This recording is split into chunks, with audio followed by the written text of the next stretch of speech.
kuna mtu nilikuwa naye ambaye ni shabiki wa Yanga, akaniambia, nikamwambia twende tukaangalie game, akaniambia siende kuangalia game, line up mbaya. Line up ilikuwa ni mbaya.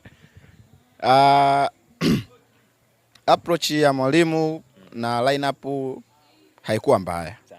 Haikuwa mbaya kwa sababu approach ya mwalimu ilikuwa ni kwenda kuzuia na kushambulia kwa kushtukiza. Yes. Kwa hiyo line up ilikuwa ina matatizo yoyote?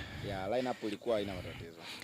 Ni kama kocha wa Yanga alienda kumwangalia alichokifanya Gamondi kwenye AFCON na timu ya taifa, alafu akikopi pap akileta kwenye game ya Yanga leo. Mabeki watatu, viungo, ndio tukashambulia.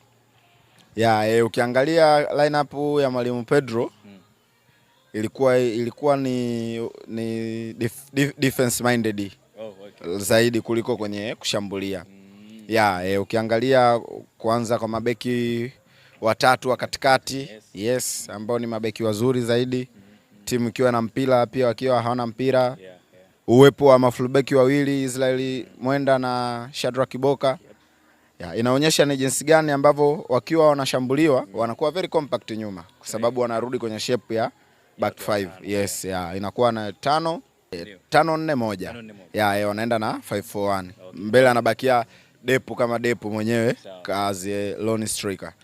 Kwa hiyo lineup na approach ya mchezo ilikuwa ni nzuri, kwa sababu ukiangalia hata goli wamekuja kuruhusu goli dakika za jioni kabisa za kipindi cha kwanza. Goal la cross ambalo sometimes pale timu zetu nyingi za Kiafrika hizi zinakuwa zimesha lose concentration kwamba muda umeshafika mwishoni, tushamaliza half time, then una lose concentration kidogo tu, watu wanakuadhibu. Yes, watu wanakuadhibu.